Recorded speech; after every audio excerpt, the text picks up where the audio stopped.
What is Pull? And what is Kanban? Or is it Kanban? Or does it really matter what we call it? Hi, I'm Nate Barber. Welcome to the 7th video in our 10-part series celebrating Opgrade's 10th anniversary. Thanks for watching and thanks for celebrating with us. Last week we talked about flow and how perfect flow is that perfect assembly line that works for any process, manufacturing or not. With perfect flow, value creation does not stop because we have eliminated all the waste. Surely we can create perfect flow in all our processes, right? No? And don't call you Shirley? Yeah, well, you must be like my wife. You're right yet again, and you don't like to be called Shirley.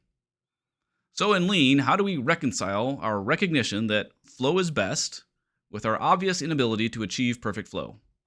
Well, the first way is through Pull, and the other way is to incessantly pursue perfection. Conveniently, these are the 4th and 5th principles of Lean. Since today's video is about Pull, I think it might be a good idea to focus on that. So what is Pull? Pull is a way of producing or procuring things based on actual demand, without the need for a schedule or forecast. And considering production forecasts are about as accurate as weather forecasts, as in I have never seen an accurate production forecast, there are lots of places that would benefit from Pull. Here's how Pull works with an oversimplified example. How do you eat your snacks? Like this bag of pretzels. I would imagine you take the bag, open it up, pull out one pretzel at a time, maybe two, and consume them as you're ready to consume them. Believe it or not, that's a pull system. I would also imagine you don't have somebody standing there throwing pretzels at you, telling you to eat them. That's the opposite of a pull system. That's a push system. Pull says make only as your customer is ready to consume. Push says make, and throw everything we have into inventory. Pull is just in time, push is just in case. If you've ever heard somebody say that what we really sell here is time, meaning that we always need to be making something, then they are an advocate of a push system. But back to our pretzel example.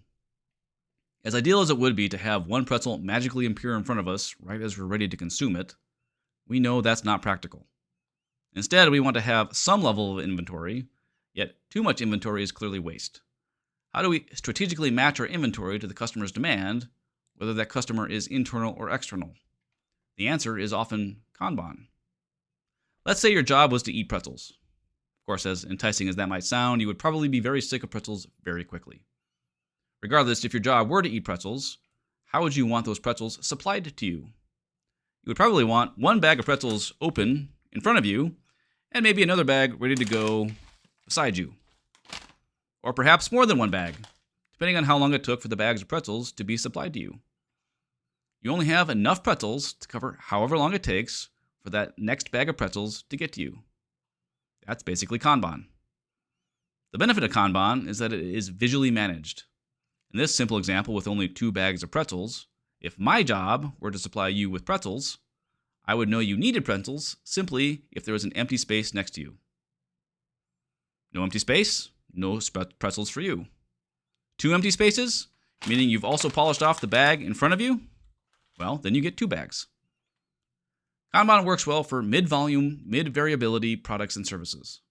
The B products or repeaters in an ABC or runner-repeater-stranger demand analysis.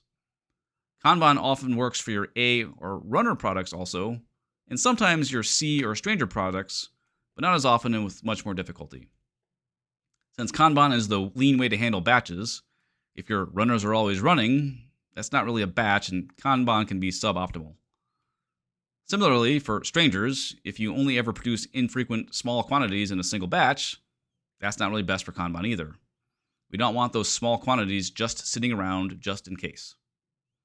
Clear as mud? Clearly. Well, to describe this in a way that's more understandable, let's talk about how my wife Marissa and I manage our supply of salad dressings. Our runner dressings are simple oil and vinegar. Because we use vinegar for so many things in our house, we buy a giant jug and keep a small refillable bottle for use in the kitchen. For frequent use dressings, like ranch and Caesar, we use Kanban. When we use up a bottle of ranch from the refrigerator, we pull the one from the pantry and start using it. The act of pulling it from the pantry is the signal. Kanban means signal, to put it on a shopping list. For our much less used dressings, like French dressing, we don't keep an extra on hand, and we only buy a new bottle when the one we have goes empty. This is pull from the procurement side.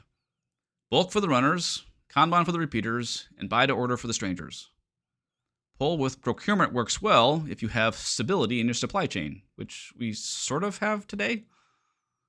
During the pandemic, well, let's just say the system didn't work quite as well, and there were weeks we didn't have ranch dressing. But let that make the point.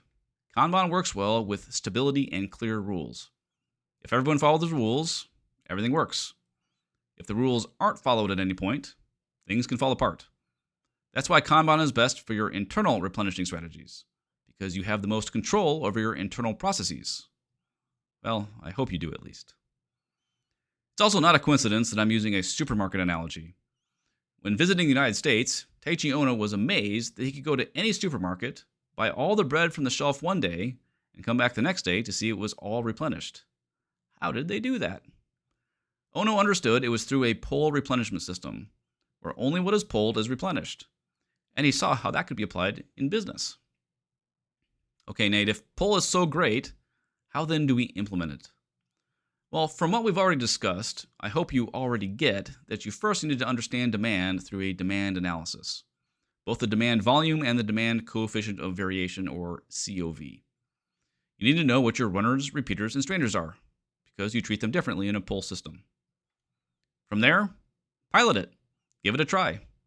Set up a visually managed Kanban for a repeater in a small area, create the rules and perhaps Kanban cards, and then work to ensure everybody follows the rules. See how it goes. Adjust your levels as necessary, and work to expand it from there. We originally had French dressing on Kanban in our pantry, but we used it so infrequently it went bad before we opened it. We realized French dressing is a stranger in our house, so it's no longer on Kanban.